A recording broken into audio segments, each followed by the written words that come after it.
தமிழ்நாட்டுல நடுத்தர மக்களுக்கு எப்பவுமே பெரிய சுமை அப்படின்னா அது தங்க நகை கடன் தாங்க.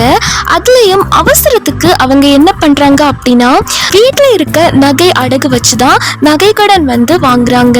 சோ இந்த தங்க நகை கடன் பல குடும்பங்களோட மனசுக்கே இது ஒரு பாரமா இருந்துட்டே இருக்கு. கடந்த 2021 5 சவரன் வரை தமிழக அரசு தள்ளுபடி கொடுத்திருந்தாங்க. ஸோ தள்ளுபடி கொடுத்த அந்த டைம்ல அது நிறைய பேருக்கு ரொம்ப பேருக்கு பயன் கிடைச்சுது. ஆனா அதே சமயத்துல நிறைய பேர் நான் எலிஜிபிள் ஆனாலும் என்னோட பேர் லிஸ்ட்லேயே வரலையே, லிஸ்ட்லேயே இல்லையே அப்படின்னு நிறைய பேர் ரொம்ப ரொம்ப ஃபீல் பண்ணாங்க. நிறைய பேர் ரொம்ப ரொம்ப கவலைப்பட்டாங்க. இப்போ 2026 தேர்தல் வரதுக்கு இன்னும் சில மாதங்கள், அதாவது கொஞ்சம் மாதங்கள் தான் இருக்கு. இப்போ 2026 தேர்தல் நெருங்கிட்டே இருக்குங்க.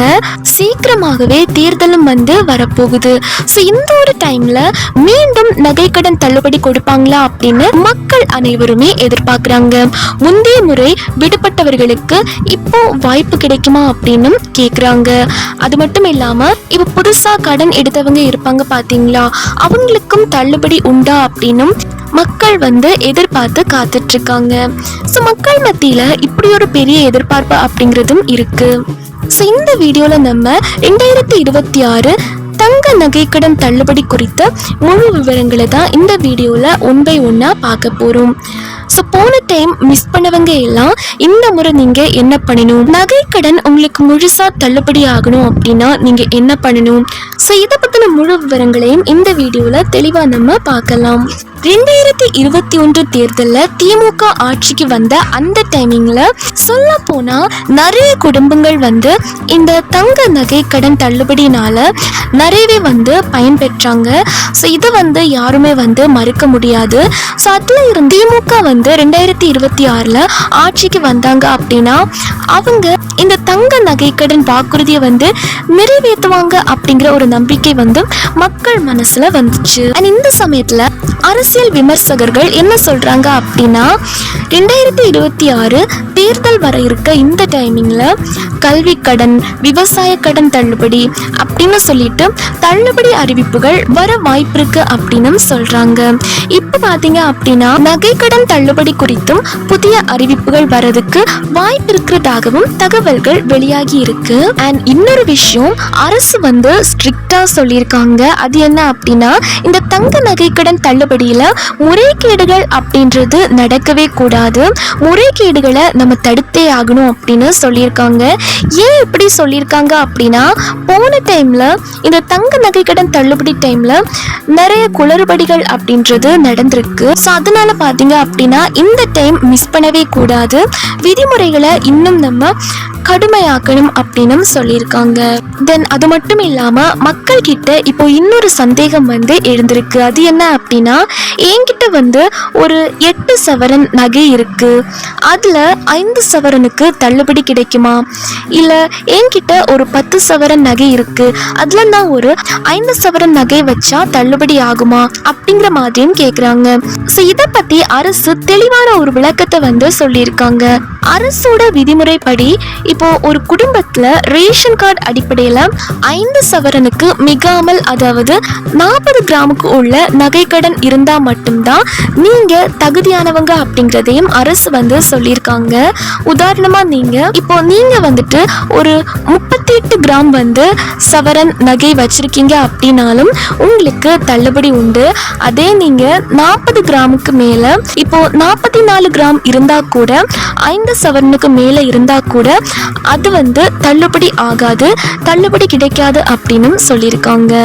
இன்னும் தெளிவா சொல்ல போனா இப்போ ஒரு 2 கிராம் அதிகமா இருந்தா கூட அந்த 2 கிராம கழிச்சிட்டு மீதி கொடுங்க அப்படின்னு கேட்டாலும் அப்படி எதுவுமே கிடைக்காதா, அப்படி நம்ம கேட்க முடியாது அப்படின்னு சொல்லியிருக்காங்க.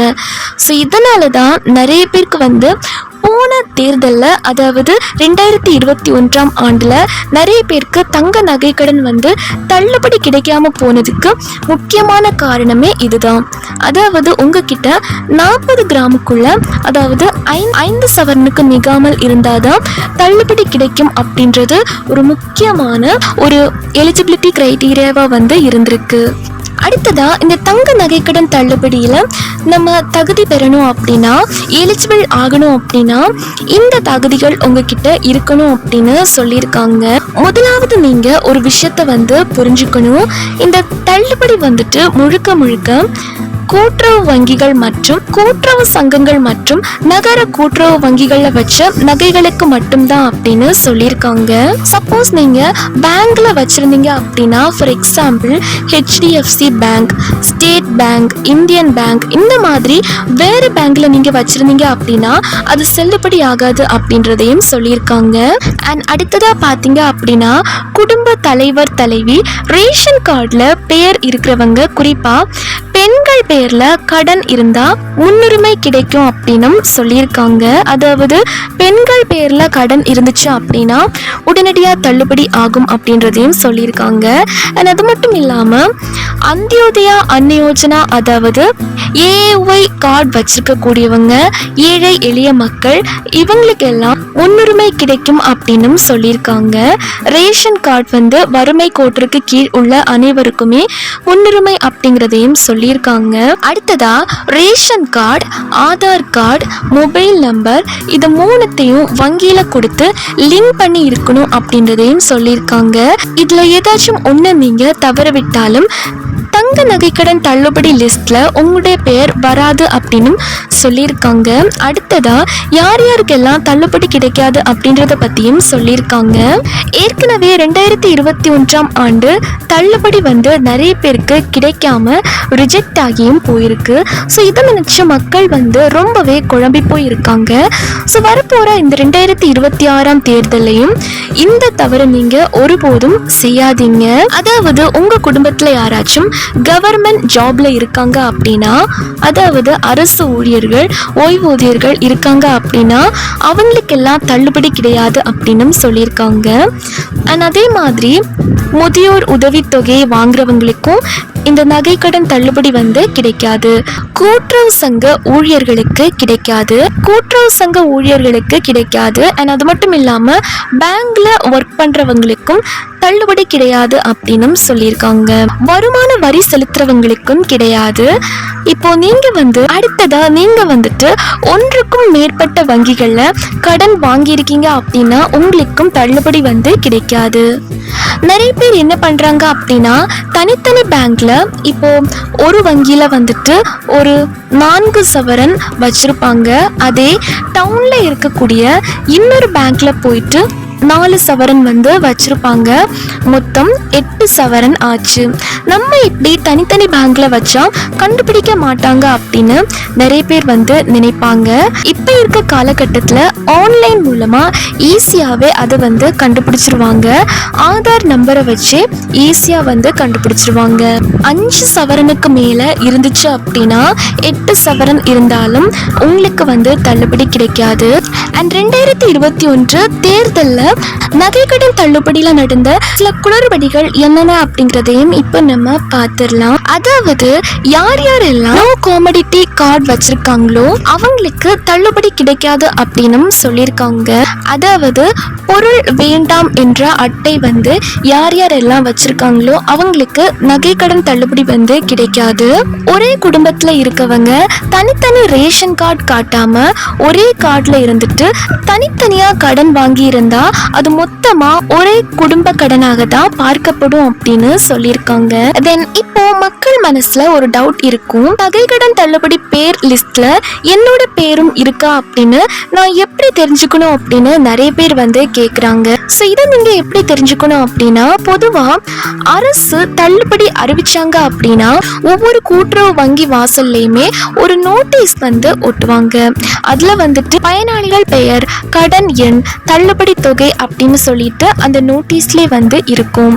ஆனா இப்ப எல்லாம் பாத்தீங்க அப்படின்னா டிஜிட்டல் மயமாக்கப்பட்ட காலமா மாறிடுச்சு. ஆன்லைன்லயே செக் பண்ணி பார்த்துக்க முடியும். அது எப்படி அப்படின்னா TN கோஆபரேட்டிவ் டிபார்ட்மெண்ட் வெப்சைட் இருக்கு. ஸோ அதுல நீங்க செக் பண்ணி பார்த்துக்க முடியும். அதாவது கவர்மெண்டோட ஒஃபிஷியல் வெப்சைட் இருக்கும். அதுல நீங்க செக் பண்ணி பார்த்துக்க முடியும். அப்படி அப்படி இல்லாட்டி நீங்க கூட்டுறவு வங்கிக்கு நேரடியாக சென்று அங்க இருக்கக்கூடிய செயலாளர் கிட்ட உங்களுடைய ஆதார் நம்பரை கொடுத்து ஸ்டேட்டஸ் நீங்க செக் பண்ணி பார்த்துக்க முடியும். அவங்க செக் பண்ணி பார்த்துட்டு நீங்க நகை கடன் தள்ளுபடிக்கு எலிஜிபிள் இல்லையா அப்படின்னு பார்த்துட்டு உங்களுக்கு சொல்வாங்க. ஒருவேளை அவங்க செக் பண்ணும்போது நீங்க தங்க நகை கடன் தள்ளுபடிக்கு தகுதியானவர்கள் இல்லை அப்படின்னு காமிச்சிச்சு அப்படின்னா இன்எலிஜிபிள் அப்படின்னா அதற்கான காரணம் என்ன அப்படிங்கிறத பக்கத்திலே போட்டிருப்பாங்க. ஸோ அதையும் நீங்க பார்த்து தெரிஞ்சுக்கலாம். அண்ட் உங்களோட பேங்க்கு போயிட்டு கேஒய்சி கரெக்டாக கம்ப்ளீட் பண்ணிடுங்க.